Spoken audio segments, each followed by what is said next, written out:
कभी आपने सोचा है कि ईरान अपने इतने कमज़ोर फाइटर जेट्स के साथ, इतनी बेहद कमज़ोर एयरफोर्स के साथ इस युद्ध में अमेरिका की इतनी शक्तिशाली एयरफोर्स के सामने कैसे टिका हुआ है? ईरान ने अपने ड्रोन्स और मिसाइल से इस युद्ध का पूरा खेल पलट कर रख दिया है। इस युद्ध का सबसे बड़ा सबक यह है कि अब दुश्मन पर हमला करने के लिए आपको महंगे और लेटेस्ट फाइटर जेट्स की ज़रूरत नहीं है। युद्ध शुरू होने से पहले पूरी दुनिया यही मानती थी कि ईरान के पास एक बहुत ही कमज़ोर और आउटडेटेड एयरफोर्स है, जिसके पास बहुत ही पुराने फाइटर जेट्स हैं, ताकत बहुत कम है और ये अमेरिका और इजराइल के आधुनिक और एडवांस्ड एयरफोर्स और उनके फाइटर जेट्स का मुकाबला नहीं कर सकती। सैन्य शक्ति के मामले में अमेरिका पूरी दुनिया में पहले नंबर पर है और अमेरिका के पास लगभग 3000 फाइटर जेट्स हैं। अमेरिका की वायुसेना के पास 5वीं पीढ़ी के ही लगभग 800 फाइटर जेट्स हैं और पूरी दुनिया में 5वीं पीढ़ी के सबसे ज्यादा फाइटर जेट्स अमेरिका के पास हैं, 800।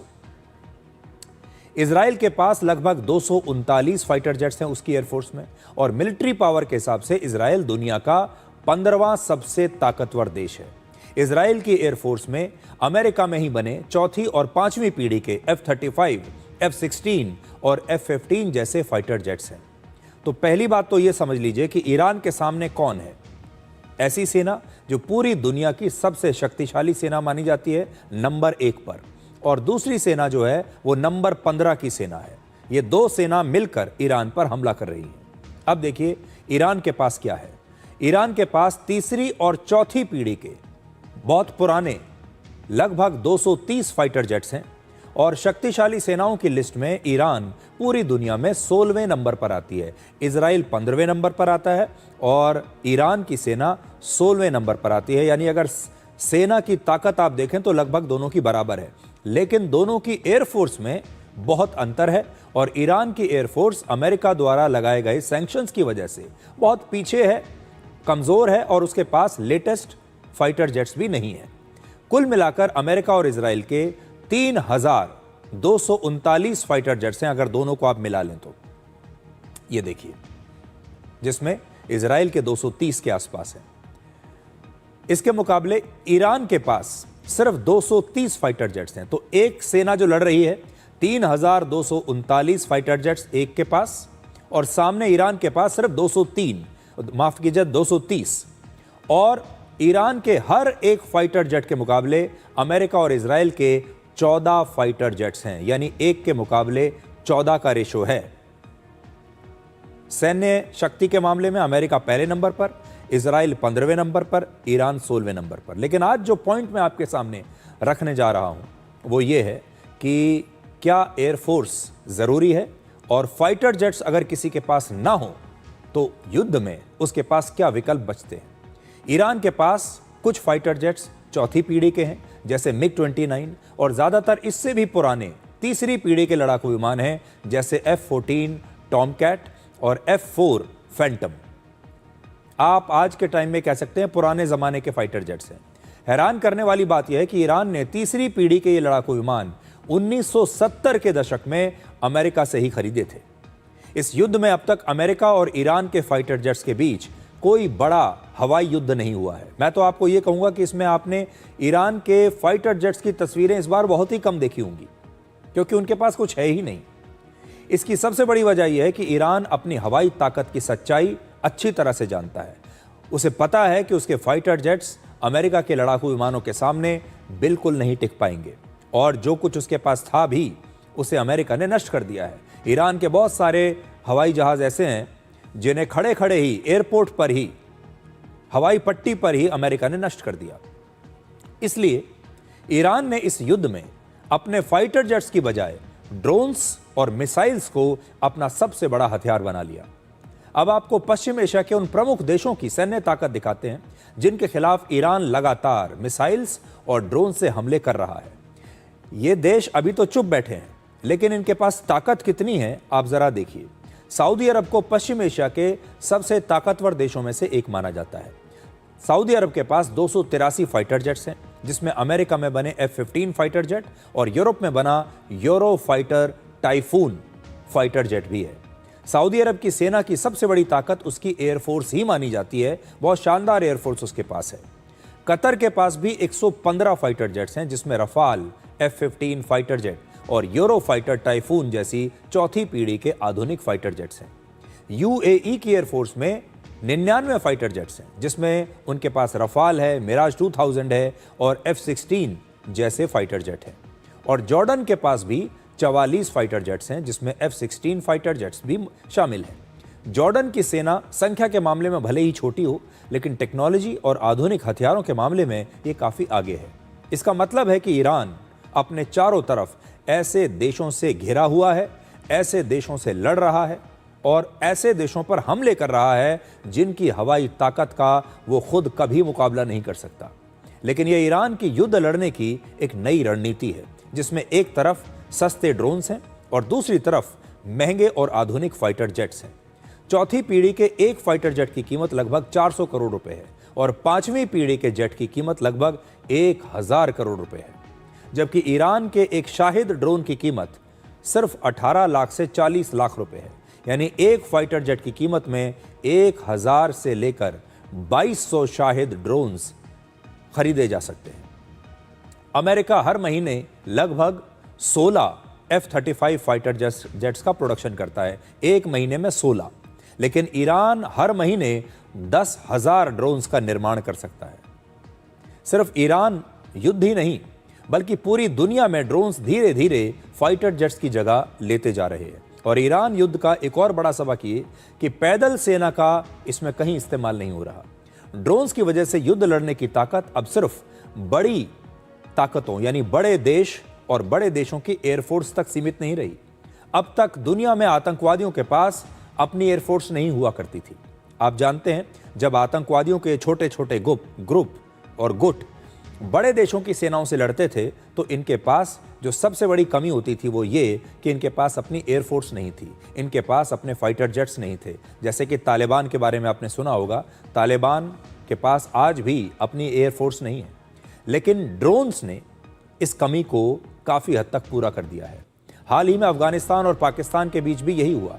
पाकिस्तान की एयरफोर्स के हमलों के जवाब में अफगानिस्तान ने ड्रोन से जवाबी हमला किया है। तो आज का बड़ा पॉइंट यह है कि ईरान ने इस युद्ध में पूरी दुनिया के सामने एक नई रणनीति रखी है, और वो ये कि उसके पास अब ना तो उसकी एयरफोर्स बची है, ना उसके पास आधुनिक फाइटर जेट्स हैं, लेकिन वो अपने ड्रोन्स के जरिए अपने दुश्मनों पर लगातार हमले कर रहा है। मतलब अगर आपके पास एक आधुनिक एयरफोर्स ना भी हो, आपके पास फाइटर जेट ना भी हो, तब भी आप अपने दुश्मनों पर हमला कर सकते हैं अगर आपके पास अच्छे ड्रोन्स हैं और आपके पास अच्छी मिसाइल्स हैं और उनसे लड़ने के लिए आपके पास अच्छी रणनीति है। तो आज एक बड़ा सवाल ये होगा कि क्या आने वाले समय में जो बड़े बड़े देश हैं या छोटे देश भी जो हैं, वो क्या एयरफोर्स में इन्वेस्ट करना कम कर देंगे? क्या अब फाइटर जेट्स में पैसा लगाना बेकार है? क्योंकि फाइटर जेट की जगह अगर आप अच्छे ड्रोन्स अपने पास रखें तो हो सकता है वो भी वैसे ही हमले कर पाएं। अब आपको बताते हैं कि दुनिया में युद्ध लड़ने के जो तरीके हैं वो कैसे लगातार हर युग में बदलते रहे हैं, और हर युग में एक नई टेक्नोलॉजी आ जाती है, एक नया हथियार आ जाता है, जिससे पुराने हथियार जो हैं वो आउटडेटेड लगने लगते हैं। आज से 326 वर्ष पहले, वर्ष 1700 से लेकर 1940 के दशक तक वॉरशिप्स दुनिया भर के युद्धों में सबसे ज्यादा हावी रहे। उस समय ब्रिटेन की नौसेना को क्वीन ऑफ द सीज कहा जाता था, और इसी नौसेना के दम पर ब्रिटेन ने पूरी दुनिया में बड़े बड़े देशों को अपना गुलाम बना लिया, पूरी दुनिया को लगभग जीत लिया। तब दुनिया में एक ही फॉर्मूला था, जितने बड़े वॉरशिप्स उतनी ही बड़ी तोप, और इस फायर पावर ने लगभग 250 वर्षों तक वॉरशिप्स को सबसे ताकतवर हथियार बनाए रखा, और इसमें ब्रिटेन सबसे आगे था। जहां भी ब्रिटेन को जरूरत होती थी, अपने बड़े बड़े वॉरशिप्स वो भेज देता था, और इन वॉरशिप्स का जवाब किसी के पास था नहीं।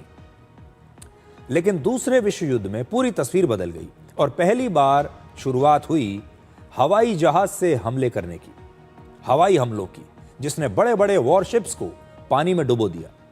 दूसरे विश्व युद्ध में एयरक्राफ्ट द्वारा किए गए हमलों से लगभग 25 वॉरशिप्स नष्ट होकर पानी में डूब गए, उस समय जापान ने 263 मीटर लंबा दुनिया का सबसे बड़ा वॉरशिप बनाया था जिसका नाम था यामातो।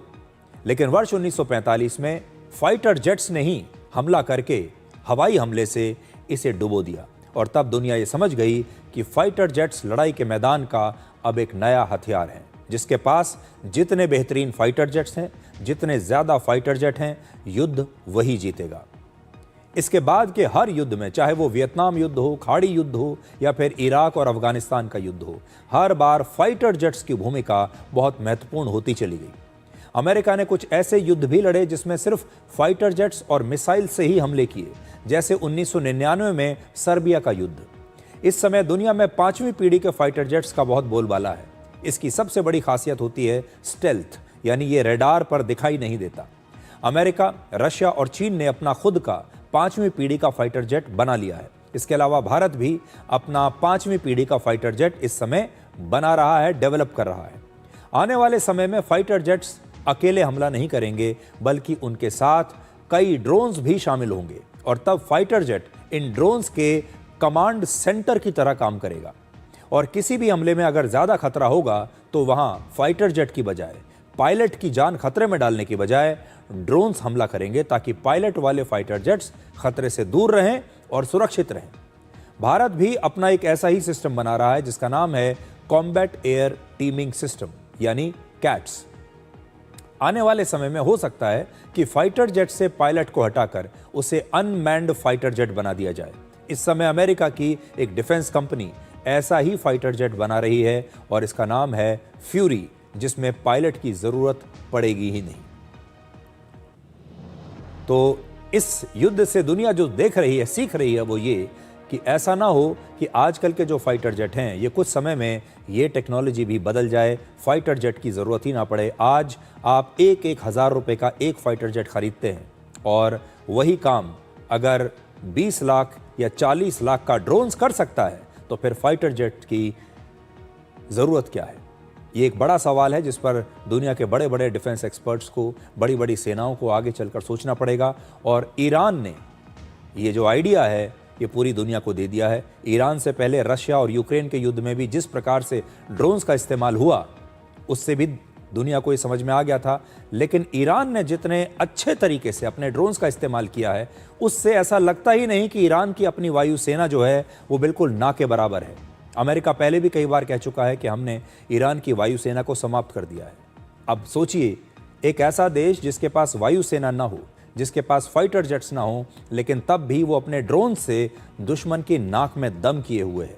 ये है ना बिल्कुल एक नई युद्ध की थ्योरी, एक आप समझ लीजिए कि एक नई रणनीति ईरान ने दुनिया को सिखाई है।